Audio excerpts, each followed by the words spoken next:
In this quick start guide to the Ezilog USB data logger, I will collect data from a single sensor and export this data to Excel. Firstly, I'll connect the data logger to a USB port, and then I'll plug a temperature sensor into I/O1. Now I'm ready to start the software. Right, so we have a temperature sensor plugged into I/O1 on the Ezilog data logger. I have my control panel ready to be set. I can see my temperature is appearing in sensor 1 now. It's 23.1 degrees C. I'm now ready to start collecting data. I'll set my sample rate.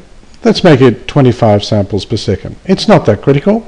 It could be 10 samples per second or even 1 sample per second for what we're going to do. I like a time of around about 20 seconds. So I will set my time to 20 seconds, that's 500 samples, 20 seconds and 25 samples per second. So I'll collect 500 samples and I will collect for a period of 20 seconds, and that means my sample rate will be 25 samples per second. Okay, ready to go. All we have to do then is click the run button. So I'll click the run button. I'll hold the stainless steel temperature sensor between my thumb and first finger and I'll warm it up.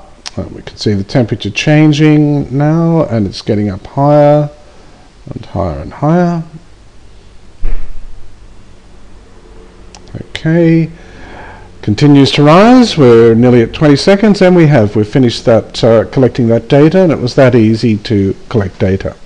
Now my data, if I just go to my data button, I can export that data to Excel. I can save that data, or if there's some data I wish to delete, I can delete that data. Let's put it into Excel. Okay, there we are. The data is now in Excel. I can close that back off now. I don't need to do anything with that data, but if I wanted to, I could save it, create graphs and so on, do whatever I want with Excel.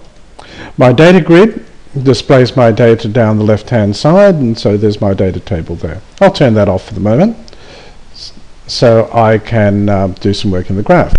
Now, if I switch my cursors on, I'm able to take measurements on my graph. I can look at the difference in the time down here, so that's my X difference. I can look at my Y difference, which is my difference in temperature, and I can get a slope between those 2 points. Okay, I'll turn my cursors back off.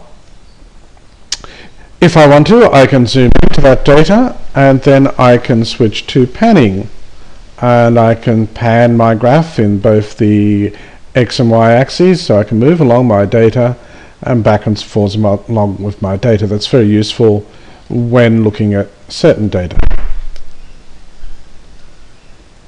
Alright, that about covers all the features that I need to show in my quick start guide.